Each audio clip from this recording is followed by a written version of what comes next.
하나님을 기쁘시게 세상을 복되게 2020년 7월 12일 성령 강림절 이후 6번째 주일 예배에 오신 여러분들을 주님의 이름으로 환영합니다. 이 시간 먼저 찬양하심으로 예배로 나아가시겠습니다.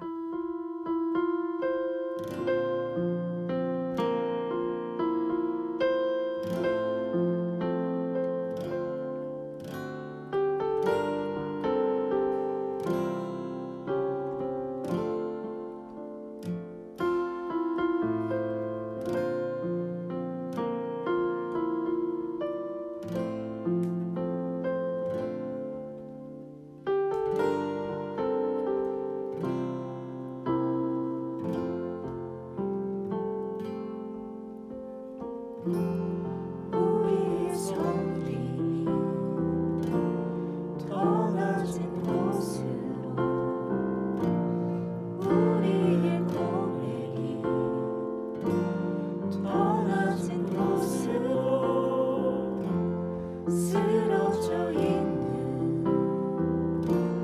그들을 향해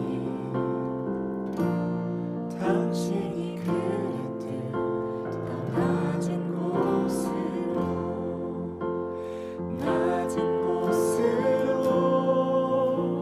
우리 초대하네.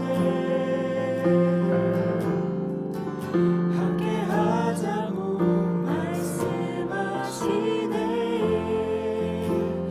우리도 예수 그 길을 따라 함께 가길 원하네.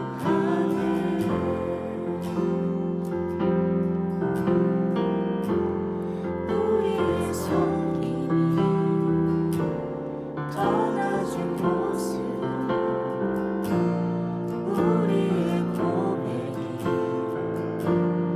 더 낮은 곳으로 쓰러져 있는 그들을 향해 당신이 그랬듯 더 낮은 곳으로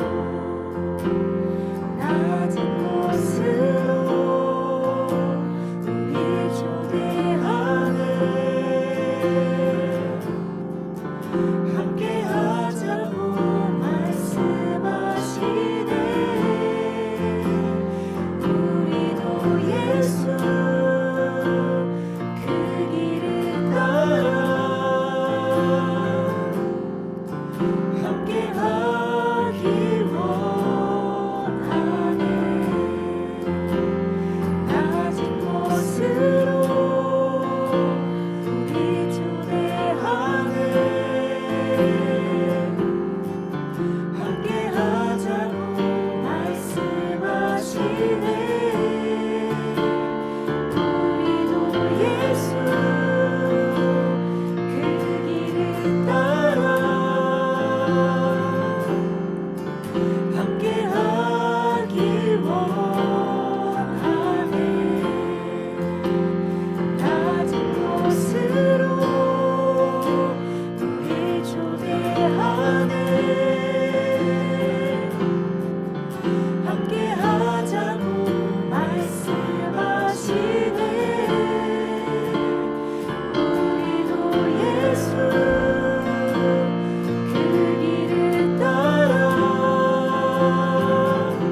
상한 영혼들과 쓰러져 있는 사람들을 일으켜 세우기를 원합니다. 이를 위해서 그리고 예배를 위해 기도하시면서 나아가시겠습니다.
참회의 기도를 드리시겠습니다.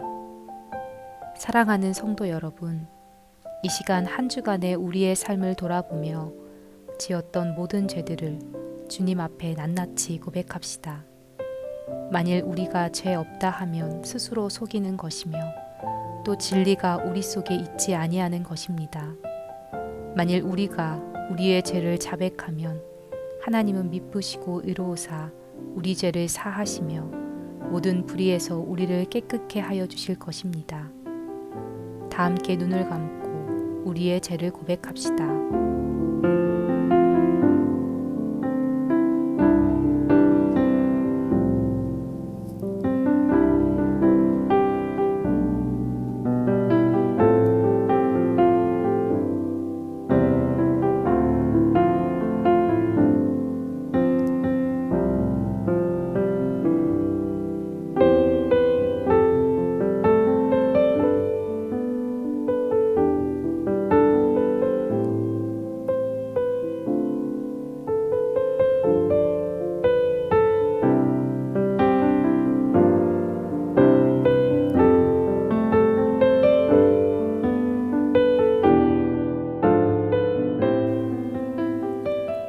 내가 이르기를 내 허물을 여호와께 자복하리라 하고 주께 내 죄를 아뢰고 내 죄악을 숨기지 아니하였더니 곧 주께서 내 죄악을 사하셨나이다. 이로 말미암아 모든 경건한 자는 주를 만날 기회를 얻어서 주께 기도할지라. 진실로 홍수가 범람할지라도 그에게 미치지 못하리이다. 주는 나의 은신처이오니 환난에서 나를 보호하시고 구원의 노래로 나를 두루시리이다. 아멘. 사도신경으로 우리의 신앙을 고백하겠습니다. 나는 전능하신 아버지 하나님, 천지의 창조주를 믿습니다. 나는 그의 유일하신 아들, 우리 주 예수 그리스도를 믿습니다. 그는 성령으로 잉태되어 동정녀 마리아에게서 나시고 본디오 빌라도에게 고난을 받아 십자가에 못 박혀 죽으시고 장사된 지 사흘 만에 죽은 자 가운데서 다시 살아나셨으며 하늘에 오르시어 전능하신 아버지 하나님 우편에 앉아 계시다가 거기로부터 살아있는 자와 죽은 자를 심판하러 오십니다. 나는 성령을 믿으며 거룩한 공교회와 성도의 교제와 죄를 용서받는 것과 몸의 부활과 영생을 믿습니다. 아멘. 교독문 7번 시편 13편 말씀 함께 교독하겠습니다. 여호와여 어느 때까지니까 나를 영원히 잊으시나이까. 주의 얼굴을 나에게서 어느 때까지 숨기시겠나이까. 나의 영혼이 번민하고 종일토록 마음에 근심하기를 어느 때까지 하오며. 내 원수가 나를 치며 자랑하기를 어느 때까지 하리이까. 여호와 내 하나님이여 나를 생각하사 응답하시고 나의 눈을 밝히소서. 두렵건대 내가 사망의 잠을 잘까 하오며 두렵건대 나의 원수가 이르기를 내가 그를 이겼다 할까 하오며. 내가 흔들릴 때에 나의 대적들이 기뻐할까 하나이다. 나는 오직 주의 사랑을 의지하여 싸우니 나의 마음은 주의 구원을 기뻐하리이다. 내가 여호와를 찬송하리니 이는 주께서 내게 은덕을 베푸심이로다. 아멘. 할렐루야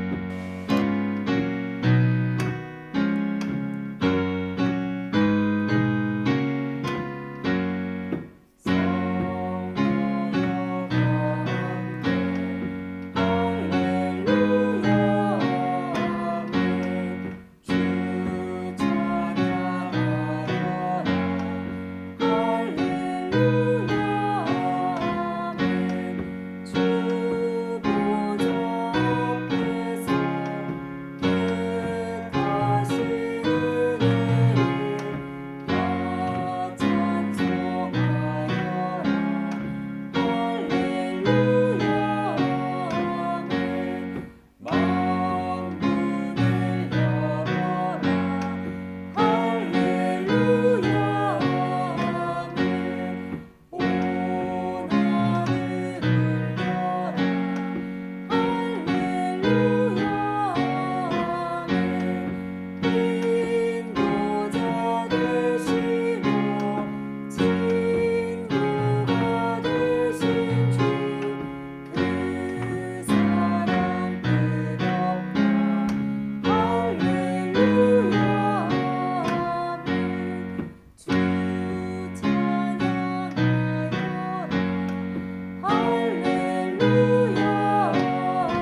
우리에게 진정한 사랑을 가르쳐 주신 주님, 저희도 그 사랑을 닮아 이웃을, 형제를 사랑하기 원합니다. 사랑의 주님께 이 시간 영광과 존귀의 찬양을 올려드립니다. 같은 시간 각자의 처소에서 드려지는 이 예배를 기뻐하실 주님을 기대하며 찬양합니다. 한 주도 살아가면서 우리의 나약함으로 인해 온전히 기뻐하지 못하고 감사하지 못했던 모습을 고백합니다. 자주 노여워하고 작은 일에 기쁨을 잃고 잠깐의 형통함에 기도와 찬양을 소홀히 하고 잠깐의 고난에 감사를 잊곤 했습니다. 못난 모습인 우리를 하나님의 형상대로 회복시켜 주시기를 소망합니다. 때론 절망적인 상황에서도 전능하신 하나님의 능력을 기대하는 마음을 주시고 평안할 때에도 기도와 감사를 잊지 말게 하여 주시기를 원합니다. 우리가 속한 나라와 공동체를 위해 기도합니다. 한국과 독일에 신실한 하나님의 사람들이 더 많아지게 하시길 기도합니다. 우리가 어디에서 어떤 일을 하든 주의 자녀라는 정체성을 늘 기억하게 하시고 의인 10명만 있어도 소돔을 멸망치 않겠다던 말씀을 기억하오니 주님의 자녀들로 인하여 이 땅이 복을 받고 구원을 얻게 하시길 기도합니다. 수개월에 이르는 코로나로 인하여 우리의 삶에 많은 변화가 있었습니다. 하루속히 코로나가 종식되며 치료 중에 있는 사람들과 의료진에게 함께 하시길 기도합니다. 경제적 어려움으로 힘들어하는 이들과 새로운 도전의 길이 막혀 막막해하는 이들에게 길을 열어주시길 기도합니다. 한국에 계신 유아정 목사님을 위해 기도합니다. 어머님의 건강을 지켜주시고 회복과 위로의 영을 주시길 기도하며 함께하는 이 시간이 서로의 힘이 되고 기쁨의 시간이 될 수 있도록 기도합니다. 말씀을 전해주실 김동란 전수사님께 성령의 충만함으로 덧입혀 주셔서 복된 주님의 말씀이 우리 마음밭에 잘 새겨질 수 있도록 도와주시길 기도합니다. 예배를 위해 수고하시는 손길들을 축복해 주시며 우리에게 주신 꿈땅 빛땅 아이들이 하나님의 말씀과 사랑 안에서 꿈꾸고 소망하게 하시며 무엇보다도 주님을 아는 지혜가 자라가길 기도합니다. 우리의 예배를 기뻐하실 예수 그리스도의 이름으로 기도합니다. 아멘.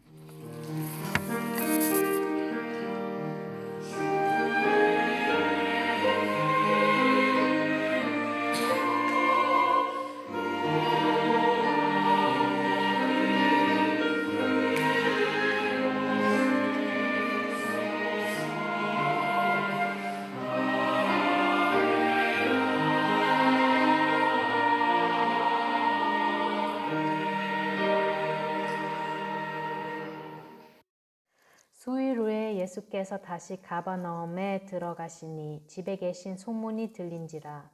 많은 사람이 모여서 문 앞에라도 용신할 수 없게 되었는데 예수께서 저희에게 도를 말씀하시더니 사람들이 한 중풍병자를 4사람에게 메워가지고 예수께로 올세 무리를 인하여 예수께 데려갈 수 없으므로 그 계신 곳에 지붕을 뜯어 구멍을 내고 중풍병자의 누운 상을 달아내리니 예수께서 저희의 믿음을 보시고 중풍병자에게 이르시되 소자야 내 죄 사함을 받았느니라 하시니 어떤 서기관들이 거기 앉아서 마음에 의논하기를 이 사람이 어찌 이렇게 말하는가 참남하도다.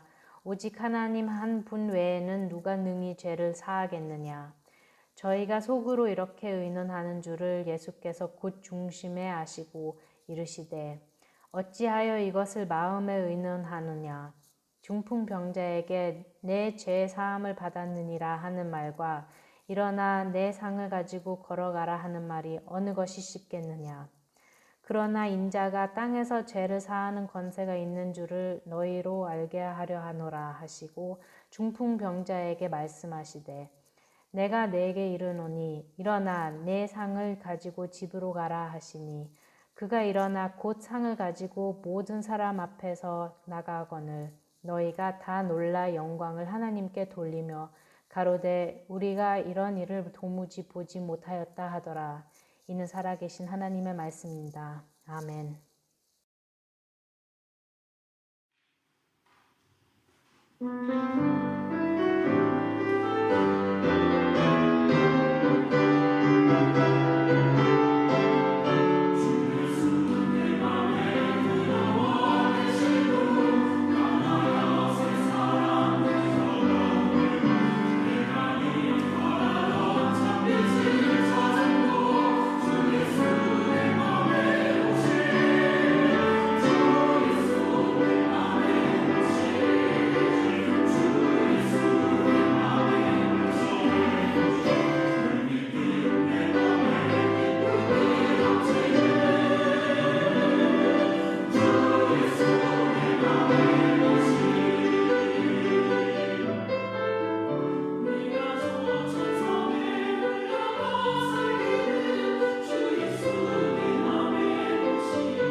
오늘 본문의 배경인 가버나움은 예수님의 제2의 고향이라고도 불리는 곳으로 예수님의 갈릴리 사역의 본부와도 같은 곳이었습니다.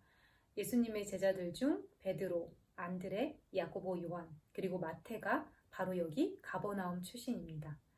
그래서 많은 학자들이 1절에 기록된 예수님께서 돌아온 집을 베드로의 집으로 여깁니다.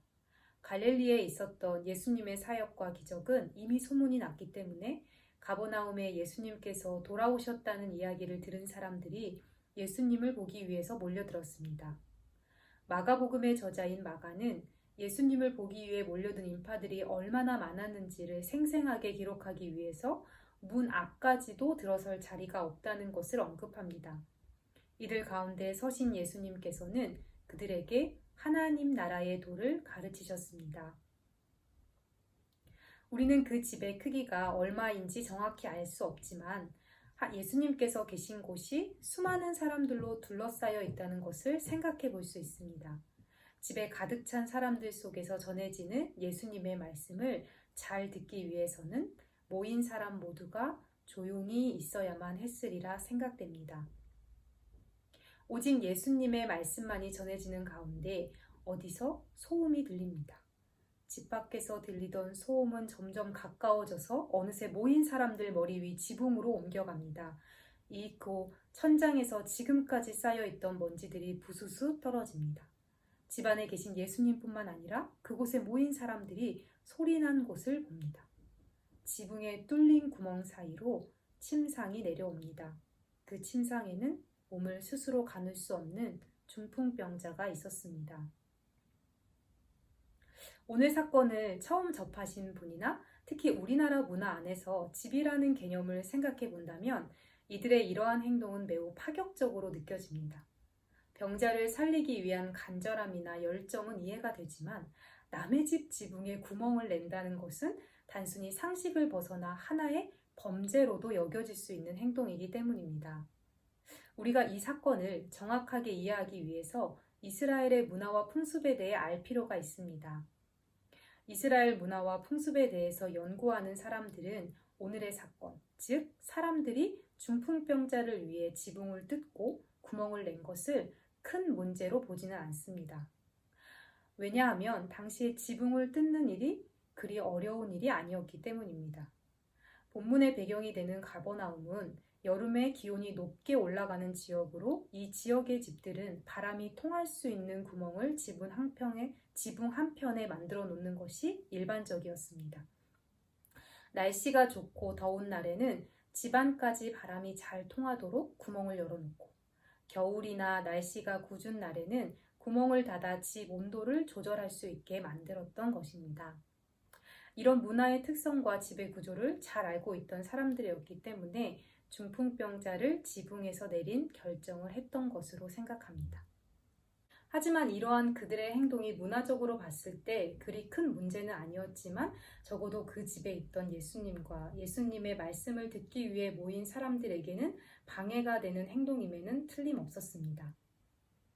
본문에는 이들의 행동에 집주인이 어떤 반응을 했는지 묘사되지 않기 때문에 정확히 알 수는 없지만 적어도 이 일로 인해 예수님의 설교가 방해받는 상황이 일어났기 때문입니다. 조용한 청중, 말씀을 전파하시는 예수님 사이로 갑자기 하늘에서 내려오는 침상. 우리 상황에 빗대어 설명하자면 설교 시간에 창문으로 누가 들어온다고 하는 것과 마찬가지일 것입니다. 이들의 이러한 행동에 대한 예수님의 반응은 어땠을까요? 본문 5절을 보겠습니다.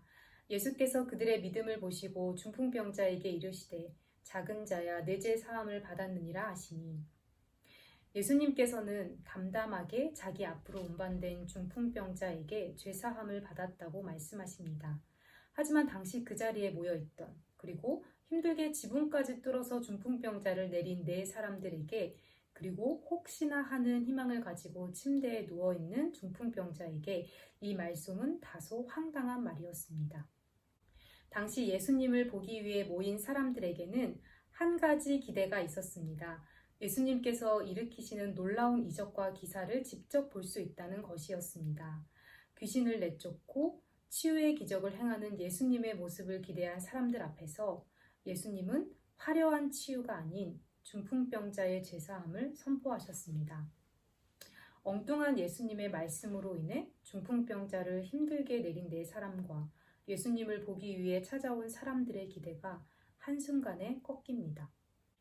우리는 이 사건의 이야기를 이미 읽었습니다. 예수님께서 이렇게 말씀하신 뒤에 중풍병자가 육체의 고침까지 받은 것을 알고 있습니다. 그리고 죄를 사하시는 분은 오직 예수라는 것을 알기에 예수님께서 이렇게 말씀하신 의도가 이해되지만 그 현장에 있던 이들에게는 그렇지 못했습니다. 단순한 실망을 넘어 예수님의 이 발언은 그곳에 모인 서기관들의 심기를 아주 불편하게 했습니다. 당시 유대인들은 오직 하나님 한 분 외에는 죄를 사하는 권세가 있지 않다고 믿었기 때문에 죄를 사한다 말씀하시는 예수님을 보는 순간 그들에게는 예수님이 신성모독하는 자로 여겨졌을 것입니다. 오늘 본문 6절과 7절이 이 상황을 잘 보여줍니다. 그렇다면 왜 예수님께서는 갑자기 죄사함에 대해서 언급하셨을까요? 사실 오늘 본문은 5절부터 10절을 제외하고 읽어도 하나의 이야기가 매끄럽게 완성됩니다. 오히려 그 편이 본문을 읽을 때 더 이해가 잘 됩니다. 그런데 마가는 이 내용을 드러내지 않고 그대로 넣었습니다. 마가는 당시 로마인으로 그리스도를 영접한 로마 교회 사람들에게 자신이 믿고 전하는 예수님이 누구인지를 전하고자 마가복음을 썼습니다. 마가복음의 주된 대상은 로마인, 즉 하나님을 전혀 알지 못했던 이방인이었기 때문에 마가는 그들에게 구약 성경의 약속과 성취에 대해 더 심층적으로 전하길 원했습니다. 오늘 본문도 어찌 보면 병자를 치유하신 예수님의 많은 사건들 중 하나로 설명할 수 있었으나 마가는 중풍병자의 죄를 사하신 예수님의 행동을 통해서 예수님이 능력을 가진 선지자들 중 하나가 아니라 구약에서 예언한 진정한 메시아임을 알리기 위해서 이 내용을 넣은 것으로 보입니다. 이는 10절에서 잘 드러납니다. 10절 말씀을 함께 보겠습니다. 그러나 인자가 땅에서 죄를 사하는 권세가 있는 줄을 너희로 알게 하려 하노라 하시고 중풍병자에게 말씀하시되. 복음서에는 예수님을 만난 여러 사람이 등장합니다. 이들에게는 공통적인 특징이 있습니다. 그것은 바로 치유받아야 할 병이 있으며 예수님께 믿음을 가지고 나아갈 때 치유받았다는 것입니다. 본인이 예수님께 나아올 수 없는 형편이라면 그 가족이 믿음과 간절한 마음을 가지고 찾아온 경우에 예수님께서 고쳐주셨던 것을 볼 수 있습니다. 육체의 질병은 눈에 보이기 때문에 보이지 않는 영적인 문제보다 더 크게 느껴지고 해결하는 것이 어려워 보입니다. 하지만 영의 문제, 죄와 구원은 눈에 보이지 않지만 눈에 보이는 질병을 치유하는 것보다 더 중요한 것입니다. 다른 사람의 죄를 사할 수 있는 사람은 없습니다. 사람은 자기 스스로 구원할 수 없고 누군가를 통해서도 구원받을 수 없습니다. 오직 예수님을 믿음으로 구원을 받고 영적인 문제를 해결받습니다. 이 구원에 대한 부분은 절대적으로 예수님께 속한 것이며 예수님을 통해서만이 해결받을 수 있다는 것을 마가는 이야기하는 것입니다. 이것이 우리가 굳게 믿는 복음의 핵심입니다. 이것만으로도 우리는 아멘으로 화답하고 설교를 마무리 지을 수 있지만 저는 한 가지 더 주목하고 싶은 것이 있습니다. 그것은 바로 중풍병자를 데려온 사람들, 그리고 중풍병자의 침대를 지붕 밑으로 내렸던 네 사람들의 행동입니다. 오늘 본문은 사실 이해하기 어려운 내용은 없습니다. 깊게 생각하지 않아도 내용을 이해하는 것이 어렵지 않다는 것은 깊게 묵상하기보다는 쉽게 이해하고 넘어갈 수 있다는 것을 의미합니다. 아마도 여러분들은 중풍병자를 데려온 이 4명의 사람들을 4명의 친구라고 하는 것을 들어보셨을 것 같아요. 저도 이 4명이 당연히 친구인 줄 알았습니다. 그런데 설교를 준비하면서 동일한 사건을 기록한 마태복음과 누가복음을 살펴보니 이 4사람이 정확하게 중풍병자와 어떤 관계였는지 나와 있지 않다는 것을 찾았습니다. 아마도 이들의 행동이 말씀을 읽는 우리에게 평범한 행동은 아니기에 이렇게까지 행동하는 이들이 병자와 가까운 사이였을 것이라 여겼지도 모릅니다. 그러나 본문에서 이들의 관계는 사실 명확하지 않습니다. 이 사실은 앞서 잠깐 언급했듯이 복음서에 나오는 예수님을 만나서 고침을 받았던 다른 이들과는 구분되는 특징을 가지고 있다는 것을 의미합니다.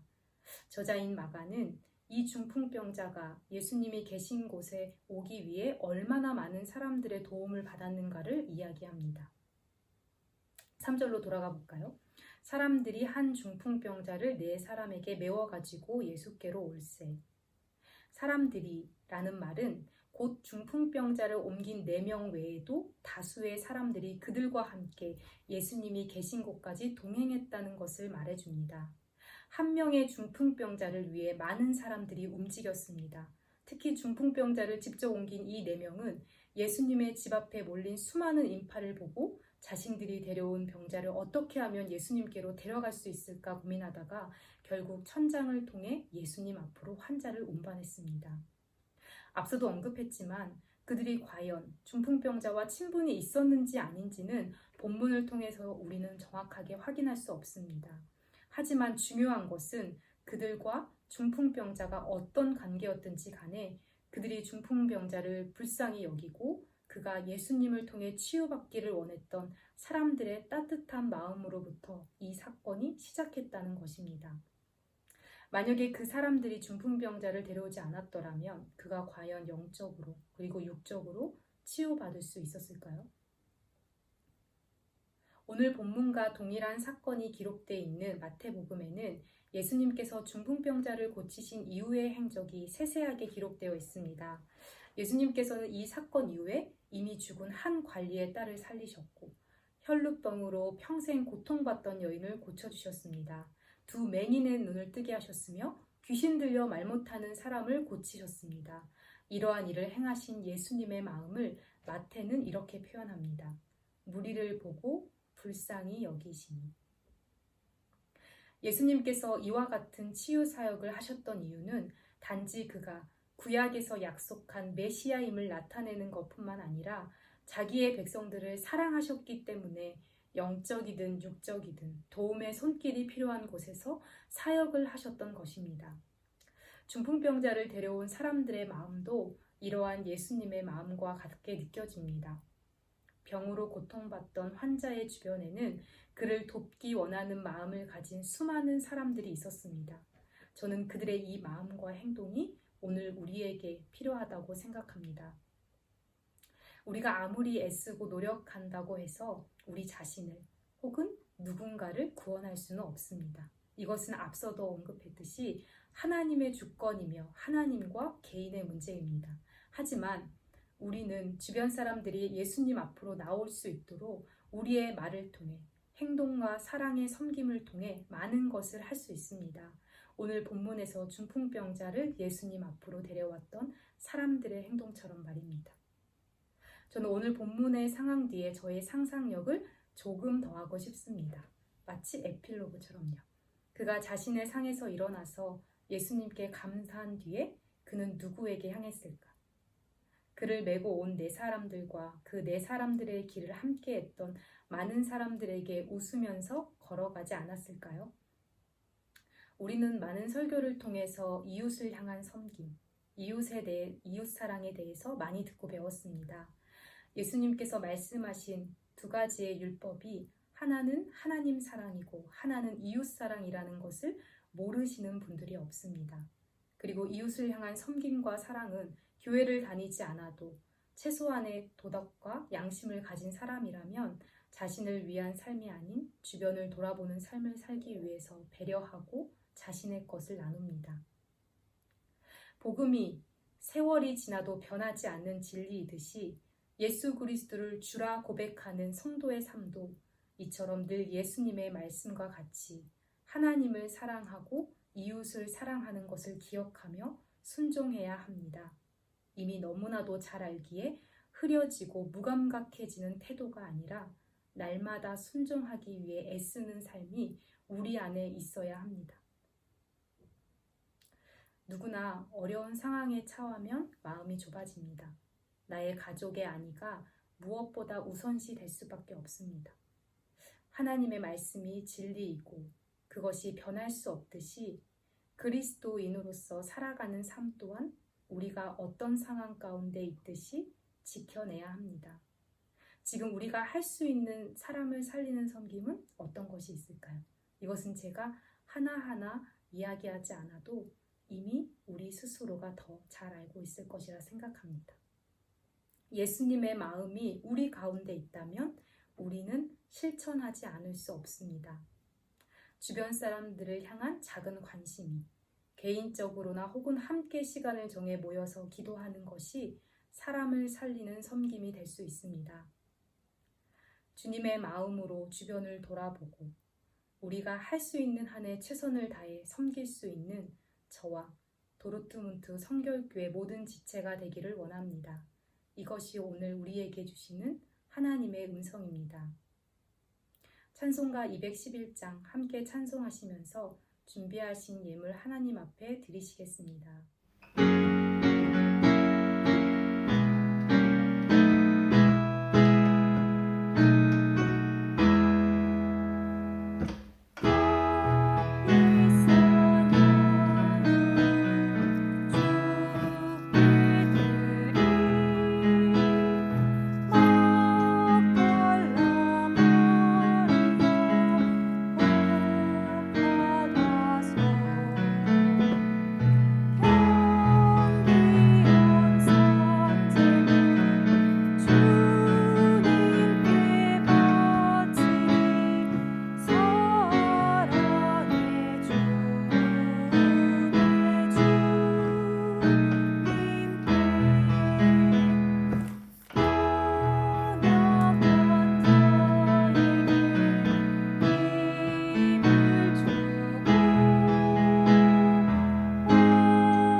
사랑의 하나님, 이 시간 주님의 자녀들이 하나님 앞에 예물을 드렸습니다.